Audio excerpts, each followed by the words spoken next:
naman palapit sa Grand Finals ang ating kampiyon na si Trish Ekat. Kahapon naka 30,000 pesos siya. 30,000 na. Malaki-laki yun. Dalawang panalo na lang, pasok na siya sa Grand Finals. Pero syempre, hindi yan magiging madali dahil palaban din talaga yung mga kalahok natin from entertainment industry. Saksiyan natin ang kanilang laban dito sa Tanghalan ng Kampiyon! Ito na ang dalawang kalahok na susubok umagaw sa titulo ng ating kampiyon.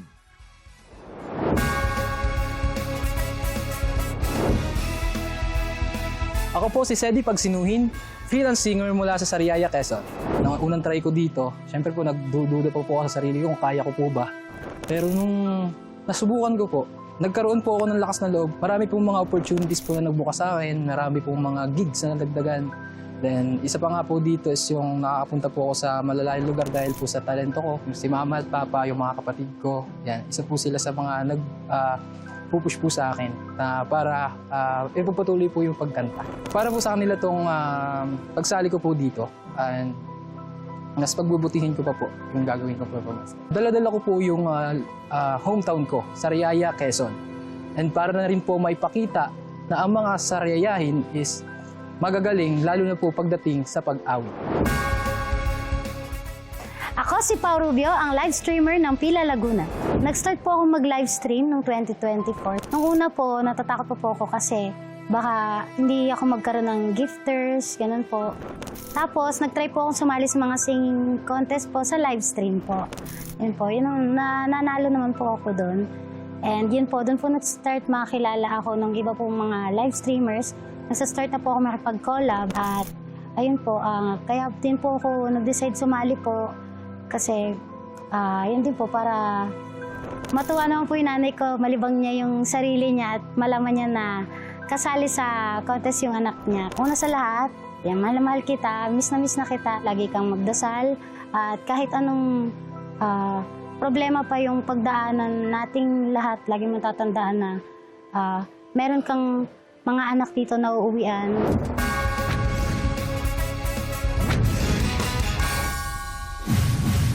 Kaway-kaway sa ating inampalan, singer-songwriter, the R&B crooner, Darilong. Kapuso OST Princess and award-winning recording artist, Hannah Presillas. Multi-platinum artist and OPM hitmaker, Renz Verano. Ang una magpapakitang gilas ang freelance singer mula sa Quezon, Sedi Pagsinuhin.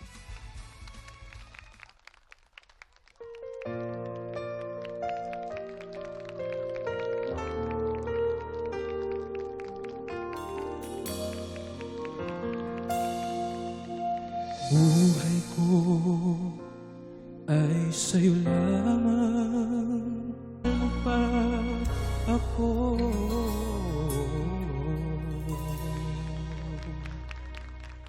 Tik Tropa, palakpakan naman natin. Sedi, Pagsinuhin. Hello, Sedi. Hello, Sedi. Ang munting prinsipi. Ayan.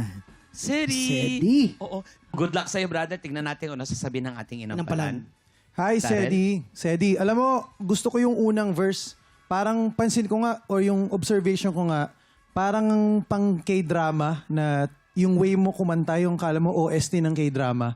Merong ganung parang technique yung mga Korean kumanta eh. Yung gumaganon yung tono, nagsuscoop. Meron kang ganung dating pag kumakanta. Siguro nagka-problema lang dun sa mga parts na medyo, kumbaga sa range mo, medyo at the limit. Kaya napansin ko, lagi kang, nakasanayan mo yung, pwede mo siyang, nandun siya sa loob. Mas matutulungan kang maabot yung high note kung magkikreate ka pa ng space dun sa loob ng bibig mo. Yung soft palate, pwede mo pa siyang iangat or i-tweak or sort of i-shape mo siya na mas madali mong maitatawid sa ibang resonator yung boses mo, yung tunog. Hannah? Alam mo, napansin ko talaga, kinabahan ka, no? Grabe yung nginig niya kanina, kita ko. Parang hanggang pantalon niya nanginginig. Pero doon ako bilib sa kanya kasi kapag kinakabahan ka, yung boses mo lalo doon sa mahihina, manginginig rin eh. Pero sa kanya, nakontrol niya yon. Hindi mo napabayaan yung boses mo. dahil sa kaba, wag mo rin talagang hayaan kainin ka dahil yung connection mo sa tao. Gusto kong mas pusuan mo pa itong kantang to. So kung ikaw ang papalarin mamaya na kumanta ulit, tanggalin mo na lahat ng kaba, mag-focus ka doon sa mensahe ng kanta, mas magiging swabe yung performance mo. Maraming salamat. Hannah, alamin na natin kung ilang stars ang ibibigay sa'yo ng ating mga inampalan. Sedi, ito ang mga stars ko para sa'yo.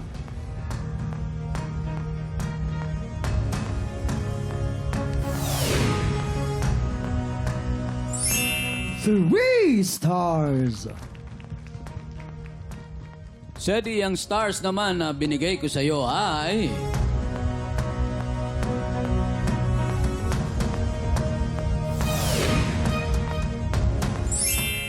Three stars! Salamat, Inampalan. Malalaman po natin mamaya kung ilang stars ang ibibigay sa iyo ni Darrell. Yes, ang susunod nating kalahok ang live streamer mula sa Laguna. Palakpakan naman natin, Pau Rubio.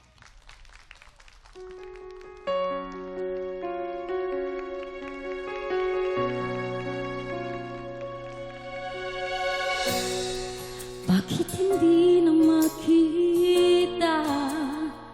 Mahal ka.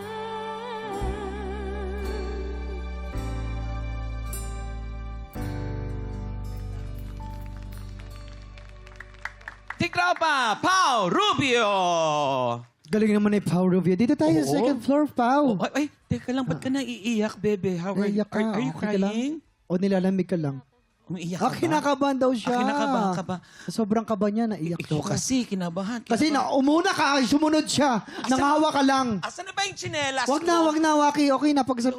Huwag kang kakabahan kasi pag lumalaban ka ng contest, ang kaba, yan ang pinakakalaban. Kalaban mo ninyo, talaga. ha? Pero are you okay?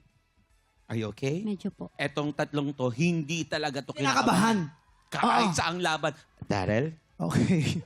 Alam mo, gustong-gusto ko yung boses mo buong buo. And powerful. May, diba? Diba? Gusto mo yun? Pow! Diba? Okay. Siguro, okay rin yung may dynamics, no? Yung humihina, yung lumalakas. Kailangan lang matutunan na mas ilugar pa siya.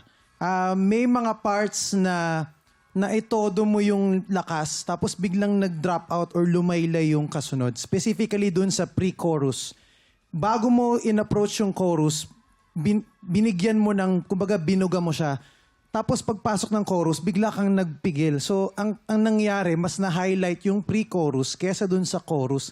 Kailangan intentional pa rin tayo kung saan tayo hihina at lalakas. Pero going back, maganda yung boses mo, buong buo at may power. Thank you po. Sir Renz? Pau, alam mo yung nervyos mo nakita ko dun sa simula. Okay? First line. Pero after the first line, yung sumunod na, okay na. Ngayon, dahil doon sa nervyos mo doon sa una, medyo hindi nasa pool. Okay?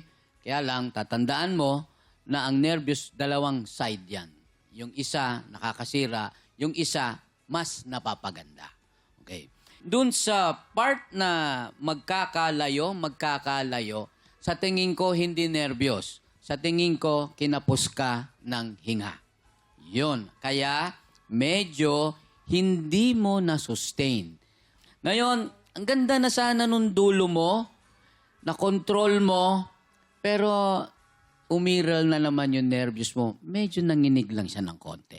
Kung ikaw ay papalarin, huwag mong pabayaang yung nervyos. I-sustain mo yung control mo nung mahina sa dulo ng smooth para maganda. Maraming salamat, Sir Renz. Alamin na natin kung ilang stars ang ibibigay sa atin ng ating inampalan. Pau, ito ang mga bituin ko para sa'yo.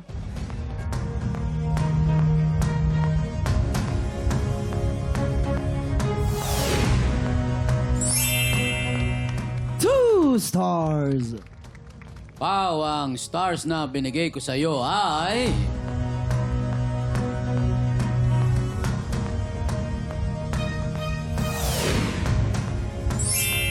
Two stars. Good luck. Salamat Inapalan. Malalaman natin mamaya kung ilang stars ang ibibigay sa iyo ni Daryl. Alan, Faith, Herlene, kamusta kayo dyan? Nag-uusap yan pang Gen Z. Gen Z mag-uusap yan mga Okay yan. lang kami dito. Pero Okay lang. samantala mga tiktropa, gusto mo rin bang i-represent ang trabaho o industriya mo, Ebe? Tara na't mag-audition na. Tama, ito na yung pagkakataon mo. Kaya kung ikaw ay 18 to 50 years old at talaga naman palaban ka sa kantahan, sugod na sa ating weekly auditions para sa kompletong detalye. I-follow lamang ang official Facebook page ng TikTok Clock. Kung ano mga tiktropa, ano pang hinihintay mo? Tara na, mag-audition ka na. Sino kaya ang makakuha ng mas maraming bituin at lalaban sa kampiyon na si Trish Ekat? Malalaman natin yan sa pagbabalik ng Takhanan ng Kampiyon dito lang sa TikTok Lock!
Tiktropa, pinanood mo hanggang sa dulo itong video na to? Very good ka! For more happy time, watch more TikTok Lock videos on our official social media pages and subscribe to GMA Network official YouTube channel.